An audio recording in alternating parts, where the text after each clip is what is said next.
Hai, kembali lagi di YouTube channel Dosen Gen Z.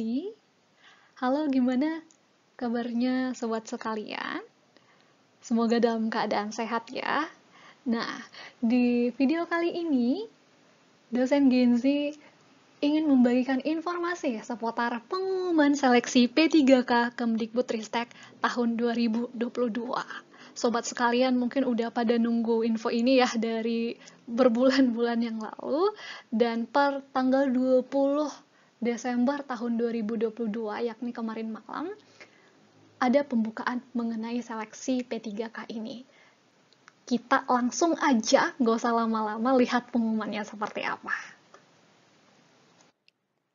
Nah, berikut informasi yang ditunggu-tunggu oleh sobat-sobat sekalian, yakni pengumuman mengenai seleksi penerimaan pegawai pemerintah dengan perjanjian kerja atau P3K, kebutuhan teknis Kementerian Pendidikan, Kebudayaan, Riset, dan Teknologi tahun anggaran 2022.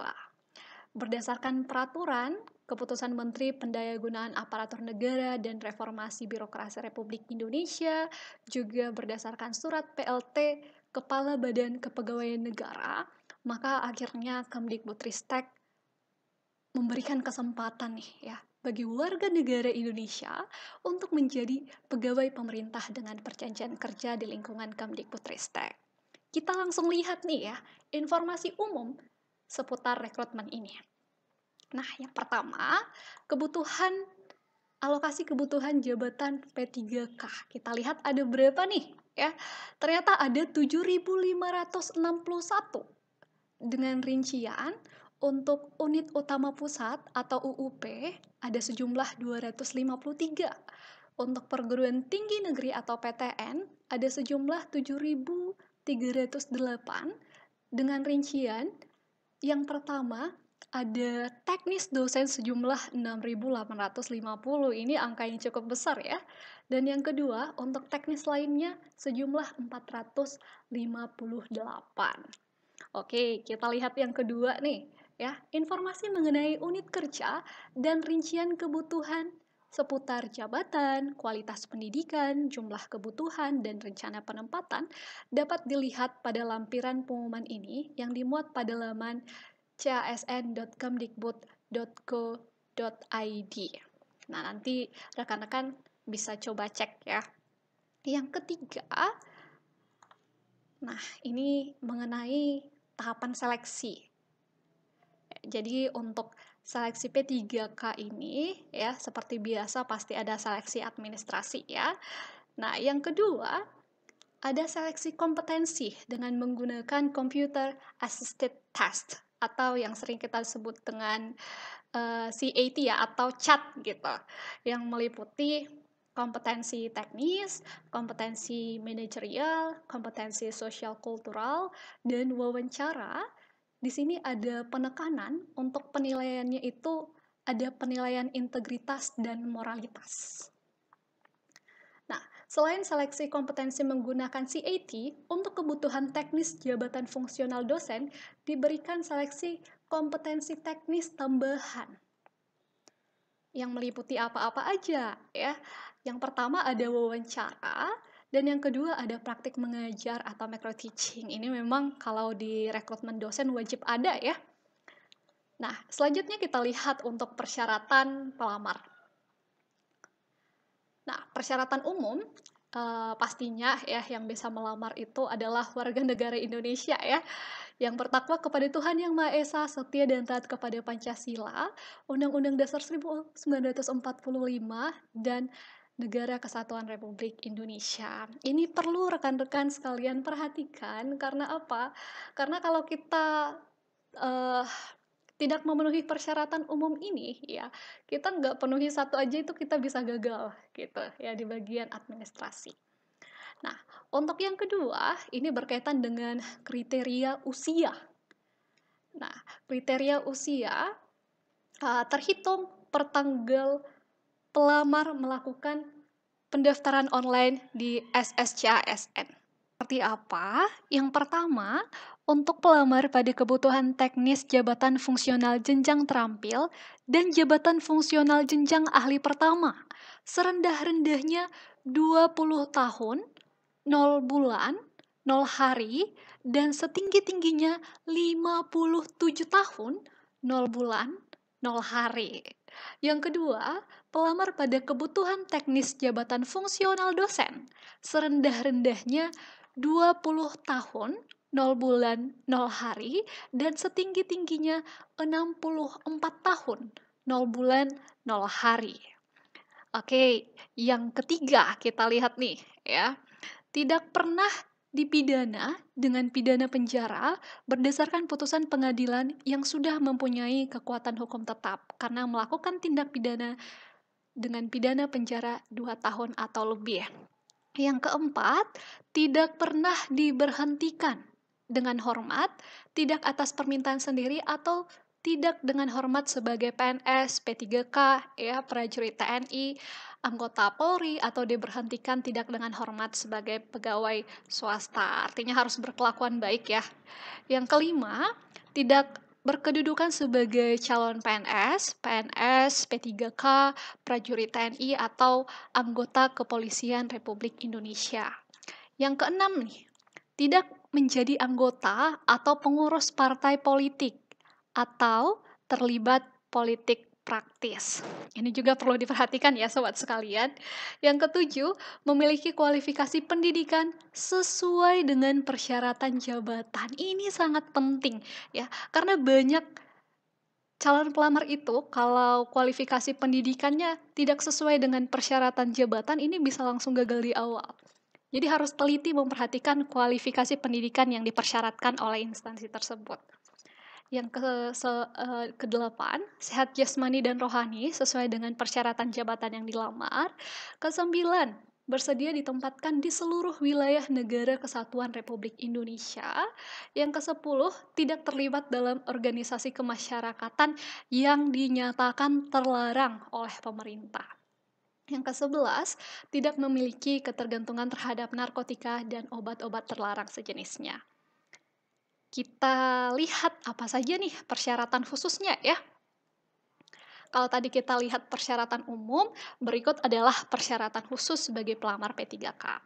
Yang pertama, untuk lulusan perguruan tinggi dalam negeri harus memiliki ijazah dari perguruan tinggi dalam negeri dan atau program studi yang terakreditasi dalam Badan Akreditasi Nasional Perguruan Tinggi atau BANPT dan atau Pusdiknakes atau LAM PTKes pada saat kelulusan.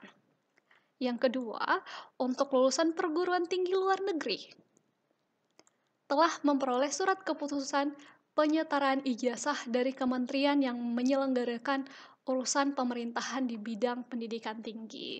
Jadi sobat sekalian, untuk persyaratan khusus ini mohon diperhatikan ya, apalagi untuk teman-teman yang jurusannya mungkin ada bermasalah pada akreditasinya, atau mungkin ini yang lulusan dari luar negeri ya, belum melakukan penyetaraan ijazah dari Kementerian Pendidikan, silahkan diselesaikan seperti itu. Yang ketiga, nilai indeks prestasi kumulatif atau IPK sebagaimana ketentuan berikut. Jadi yang pertama, pelamar pada kebutuhan teknis, jabatan fungsional jenjang terampil, dan jabatan fungsional jenjang ahli pertama minimal 2,8. Skala 4,0. Yang kedua, pelamar pada kebutuhan teknis jabatan fungsional dosen minimal 3 ya, dengan skala 4,0. Ini dibuktikan dengan transkrip nilai yang diterbitkan secara sah oleh perguruan tinggi pelamar. Oke, jadi harus ada ijazah, harus ada transkrip nilai yang diterbitkan secara sah. Yang keempat, di sini ada persyaratan khusus tambahan. Jadi di sini ada, kalau saya cek tadi ada kurang lebih 23 nama jabatan ya yang memiliki persyaratan khusus. Jadi kalau secara umum kita lihat di sini ada persyaratan wajib tambahan di mana memiliki pengalaman minimal 3 tahun terkait dengan jabatan yang dilamar. Misalnya seperti ini ya, ada ahli pertama analis kebijakan, ahli pertama analis sumber daya manusia aparatur, dan lain-lain. Rata-rata minimal 3 tahun. Ahli pertama arsiparis, terampil arsiparis, ahli pertama pamong budaya, di sini ada juga sertifikat nih ya. Sertifikat sebagai tambahan nilai dan juga ada bobotnya. Ini dia, ya kalau kita lihat contohnya di nama jabatan ahli pertama pamong budaya, di sini memiliki pengalaman minimal 3 tahun dalam pengelolaan kebudayaan di bidang nilai budaya yang dibuktikan dengan surat keterangan pengalaman kerja dengan rekomendasi berkinerja baik, juga diperlukan sertifikat keahlian profesi pada bidang kebudayaan yang dikeluarkan oleh lembaga yang berwenang, dan ini bobotnya 25%. Oke, kita lihat selanjutnya juga ada ya yang memerlukan sertifikat ahli pertama penerjemah, ada juga di sini. Oke, sejauh ini kita lihat masih ada 2 ya. Untuk nama jabatan ke-8 ahli pertama pengelola pengadaan barang dan jasa, ini juga memerlukan pengalaman minimal 3 tahun, ahli pertama perencana. Oke. Kita lihat selanjutnya, ini terampil pustakawan ya, butuh sertifikat kompetensi kerja pustakawan yang masih berlaku, diterbitkan oleh lembaga sertifikasi profesi, bobotnya 15%. Jadi berbeda-beda ya, harus diperhatikan nama jabatannya apa nih. Nah, secara khusus nih untuk dosen ada formasi ya untuk asisten ahli dosen dan juga ada untuk lektor. Nah, untuk asisten ahli dosen dipersyaratkan memiliki pengalaman mengajar minimal 2 tahun di perguruan tinggi yang dibuktikan dengan surat keterangan pengalaman kerja dengan rekomendasi berkinerja baik. Jadi untuk sobat sekalian yang lulusan S2 ya, nanti melamar di asisten ahli dosen, harus memiliki pengalaman mengajar minimal 2 tahun. Ya, bisa di perguruan tinggi negeri, bisa di perguruan tinggi swasta, yang dibuktikan dengan surat keterangan pengalaman kerja. Yang kedua, ada untuk formasi lektor, ini untuk dosen, sama-sama memiliki pengalaman, tapi di sini dia minimal 3 tahun untuk kualifikasi pendidikan S3 doktor. Atau minimal 5 tahun untuk kualifikasi pendidikan S2 magister. Nah, ini juga ada syarat lagi ya untuk lektor. Ini dia ada lektor dosen ya, memiliki artikel ilmiah yang dipublikasikan di jurnal nasional terakreditasi, minimal memuat judul, nama penulis, dan tautan atau link artikel ilmiah dipublikasikan, dan atau karya yang mendapatkan perlindungan hukum oleh negara berjumlah 1. Ya, butuh 1 aja. Nah, ada untuk lektor kepala nih. Ada untuk lektor kepala. Jadi harus tahu juga ya jabatan fungsional dosen itu apa-apa aja. Nanti bisa dicek di video yang lain ya seputar jabatan fungsional dosen. Mengenai apa bedanya asisten ahli, lektor kepala bisa dicek di YouTube dosen Genzi juga. Nah, secara khusus untuk lektor kepala, harus memiliki pengalaman mengajar minimal 5 tahun di perguruan tinggi yang dibuktikan dengan surat keterangan pengalaman kerja dengan rekomendasi berkinerja baik. Yang kedua, di sini memiliki artikel ilmiah yang dipublikasikan di jurnal nasional terakreditasi, minimal memuat judul, nama, penulis, dan tautan link artikel ilmiah dipublikasikan, atau karya yang mendapatkan perlindungan hukum oleh negara berjumlah 2. Kalau lektor tadi 1, lektor kepala butuhnya 2. Seperti itu. Nah, ada lagi nih yang ketiga. Yang ketiga, kita lihat persyaratannya, memiliki karya ilmiah yang dipublikasikan pada jurnal internasional. Jurnal internasional ya, bedanya jurnal nasional dan jurnal internasional, kalau rekan-rekan sekalian belum tahu, nanti bisa cek juga di YouTube dosen Genzi, nanti saya buat linknya. Minimal memuat judul, nama penulis, tautan link artikel ilmiah dipublikasikan, dan atau salah satunya sebagai penulis pertama berjumlah 2. Oke, ini untuk dosen boleh diperhatikan ya. Nah, selanjutnya kita lihat untuk jabatan pertama Pranata Laboratorium Pendidikan juga harus memiliki pengalaman ya, minimal 3 tahun. Begitu juga dengan terampil Pranata Laboratorium Pendidikan. Jadi tadi kurang lebih ada 23 nama jabatan yang memiliki persyaratan khusus. Oke, untuk rencana penjadwalan nih. Nah, berkaitan dengan ini, pengumuman tentang penerimaan P3K di portal nasional dan portal Kemdikbudristek ini bisa dilihat di web ini, itu dimulai dari 20 Desember 2022 sampai 3 Januari 2023. Jadi ini memang hot news ya, tanggal 21 pagi tadi saya dapat mengenai info ini. Saya langsung ini ya buat video supaya sobat-sobat sekalian bisa langsung gercep yang mempersiapkan diri. Kemudian nanti ada pendaftaran melalui P3K online di portal nasional. Itu dari tanggal 21 Desember 2022 sampai dengan 6 Januari 2023. Ada pengumuman hasil seleksi administrasi nanti kurang lebih dari tanggal 12 sampai dengan 15 Januari 2023. Selalu ya ada masa sanggah, ada jawab sanggah administrasi, dapat dilihat tanggal pelaksanaannya, ada pengumuman hasil verifikasi sanggah. Jadi masa sanggah ini bertujuan untuk ini ya, menjawab para pertanyaan dari para pelamar yang mungkin terkadang tidak memenuhi persyaratan gitu ya, atau terkadang sudah melamar di posisi tertentu sesuai kualifikasi tapi tidak tahu kenapa tidak lulus gitu, tidak tahu jawabannya, jadi bisa bertanya di masa sanggah itu. Ini juga bisa mengubah status akhirnya gitu. Kadang di pengumuman hasil seleksi dia tidak lulus, tapi setelah melakukan sanggahan dan sanggahannya diterima, diberikan jawaban ya, statusnya bisa berubah jadi lulus seperti itu. Kemudian ada pemilihan titik lokasi. Jadi di sini ada secara rinci ya disebutkan untuk tahapan seleksi dan nanti akan berakhir di 23 Mei sampai 20 Juni 2023. Ada kurang lebih 6 bulan ya, 6 bulan.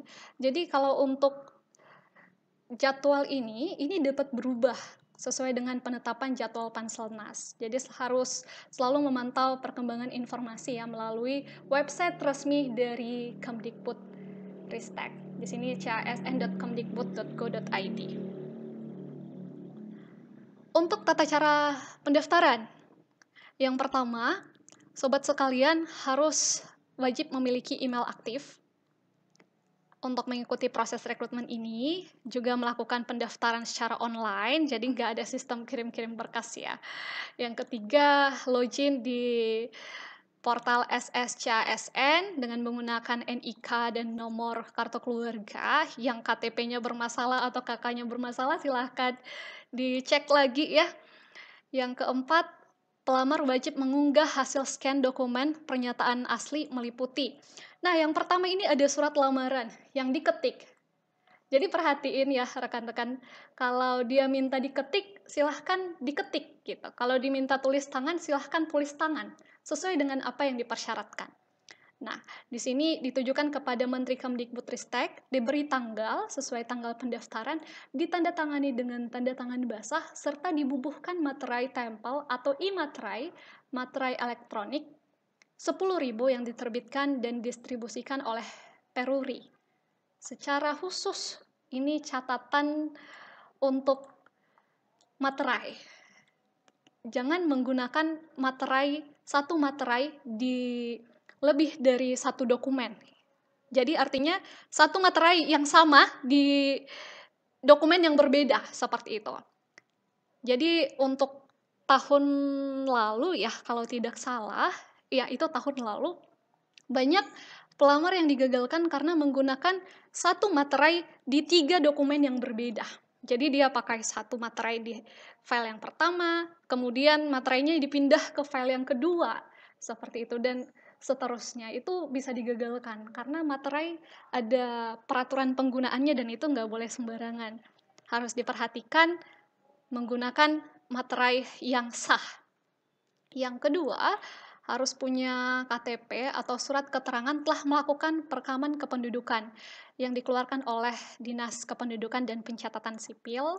Yang ketiga, surat pernyataan diri 10 poin yang diketik menggunakan komputer dan ditandatangani, serta dibubuhi materai tempel atau e-materai yang diterbitkan oleh Peruri.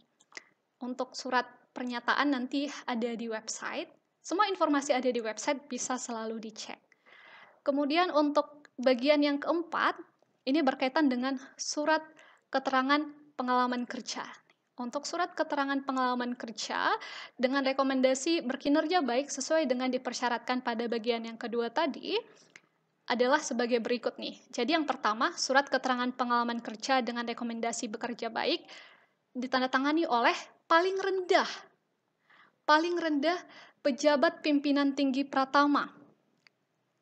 Ini bagi pelamar yang memiliki pengalaman bekerja pada instansi pemerintah. Dan yang kedua, paling rendah direktur atau kepala divisi yang membidangi sumber daya manusia bagi pelamar yang memiliki pengalaman bekerja pada perusahaan swasta atau lembaga swadaya non-pemerintah atau yayasan. Yang kedua, surat keterangan pengalaman kerja dengan rekomendasi berkinerja baik dimungkinkan lebih dari satu jika pengalaman kerja dalam jabatan yang dilamar diperoleh dari unit kerja atau instansi yang berbeda. Untuk formatnya juga bisa dilihat dari websitenya ya. Kemudian poin yang kelima, ijazah dan dokumen persyaratan lain terkait kualifikasi pendidikan dengan ketentuan ini nih ya, ijazah sesuai persyaratan kebutuhan jabatan yang dilamar. Yang kedua, bagi lulusan luar negeri, ini tadi kita udah bahas ya, harus ada melampirkan surat keputusan penyetaraan ijazah dari kementerian, juga bagi kebutuhan jabatan yang mensyaratkan sertifikat keahlian dan profesi, melampirkan sertifikat keahlian atau profesi yang diterbitkan oleh lembaga berwenang. Oke, untuk yang keempat nih, ini ada contoh dokumen yang harus dilampirkan. Jadi untuk kualifikasi pendidikan S2 farmasi atau profesi apoteker, dokumen yang harus dilampirkan adalah ijazah S2 farmasi. Jadi jelas ya, S2 farmasi dan sertifikat profesi apoteker. Yang kedua, untuk kualifikasi pendidikan S2 teknik elektro konsentrasi sistem tenaga listrik.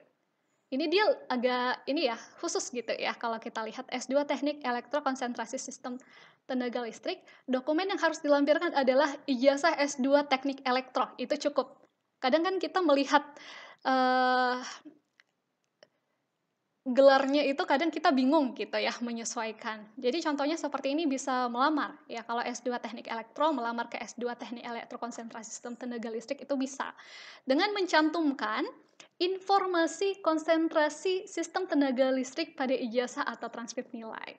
Jadi dia S2 teknik elektro oke, tapi harus ada informasi seputar konsentrasinya apa. Seperti itu. Jadi dia nama jabatan langsung fokus memuat konsentrasi yang diminta. Ini hanya contoh ya, contoh dokumen. Yang kelima, ijazah dan dokumen persyaratan lain terkait kualifikasi pendidikan diunggah dalam satu file. Ini hal-hal khusus yang perlu dilihat ya rekan-rekan. Dan yang keenam, surat keterangan lulus atau ijazah sementara tidak dapat digunakan untuk melamar. Nah, kalau masih punya SKL ya, ijazahnya belum keluar, coba langsung dikelarin ya. Yang selanjutnya untuk transkrip nilai. Bagi lulusan dalam negeri dapat melampirkan transkrip nilai sesuai persyaratan kebutuhan jabatan yang dilamar, dan bagi lulusan luar negeri bisa meminta ini ya, surat keputusan hasil konversi nilai dari kementerian yang menyelenggarakan urusan pemerintahan di bidang pendidikan tinggi, dan jika tidak melampirkan transkrip nilai, maka wajib melampirkan surat keterangan dari perguruan tinggi asal yang menyatakan bahwa program yang diambil adalah program berbasis riset. Juga ini ada pas foto terbaru ya, menggunakan pakaian formal. Untuk dokumen lainnya bisa dilihat secara khusus untuk pelamar penyandang disabilitas wajib melampirkan nih dokumen atau surat keterangan resmi dari rumah sakit pemerintah puskesmas yang menyatakan jenis dan derajat disabilitas.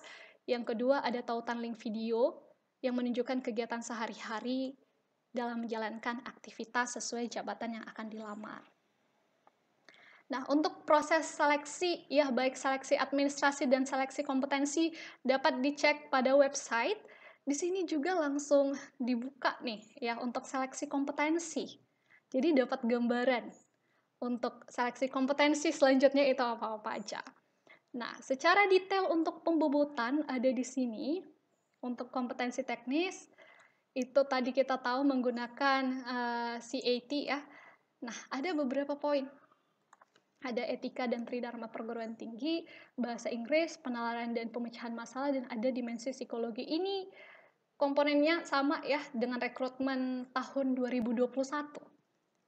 Dan untuk kompetensi teknis tambahan ada wawancara, praktik mengajar, atau micro teaching. Untuk jumlah soal dan kalau kita lihat di sini skor maksimal, nilai ambang batas, skor konversi, ini ada passing grade-nya ya kalau kita lihat di sini.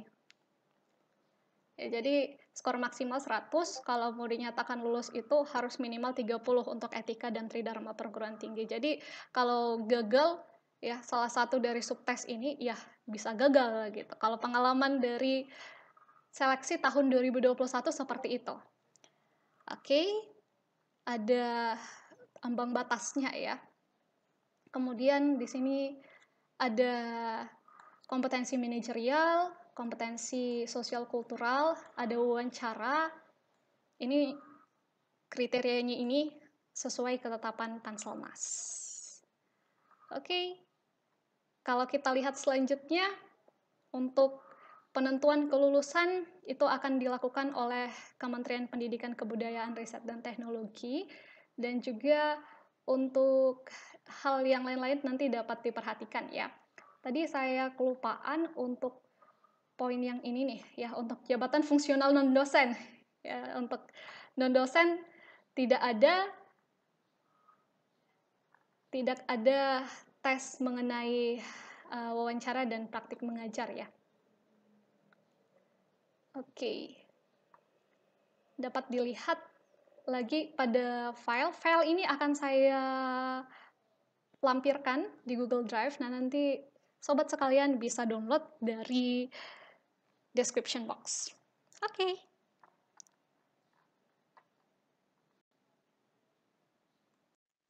Demikian informasi seputar pengumuman seleksi P3K Kemdikbudristek tahun 2022. Thank you for watching. Selamat mempersiapkan diri. Like jika suka video ini dan subscribe jika ingin berlangganan ya. Sampai jumpa.